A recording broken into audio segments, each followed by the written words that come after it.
यो मिनी फ्यानको स्विच हो। यो स्विच यो 3टा वायरमा कनेक्टेड थियो।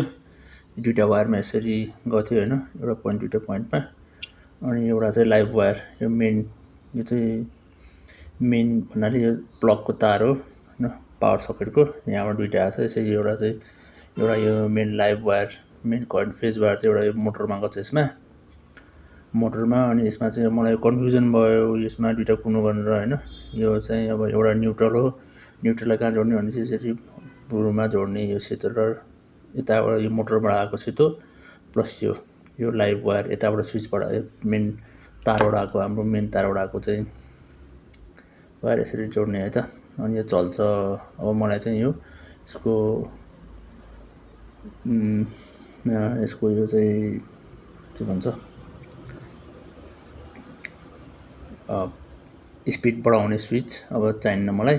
मैले यो डाइरेक्ट गरिदिएँ है त। यसरी कनेक्सन गरेपछि अब यो चाहिँ यो कालो तारलाई चाहिँ योलाई यतिकै राख्नुभन्दा पनि यसलाई टेप गरेर बान्दिने हैन। अहिले टेप गरेको छैन, मैले पछि टेप गर्छु। तर यतिकै चाहिँ यो खासै यसको केही काम हुँदैन, यसलाई टेप गरेर राखिदिनुस्। अनि मैले यसो जोडेर हेरौँ त्यो चल्छ कि चल्दैन। ल, फ्यान चलेछ मजाले है। हेर्नुहोस्, फ्यान चल्यो। तपाईहरु पनि यसरी गर्न सक्नुहुन्छ। यस्तो मिनी फ्यानमा स्विच गयो भने यसरी डाइरेक्ट गरिदिएर गर्न पनि हुन्छ है त।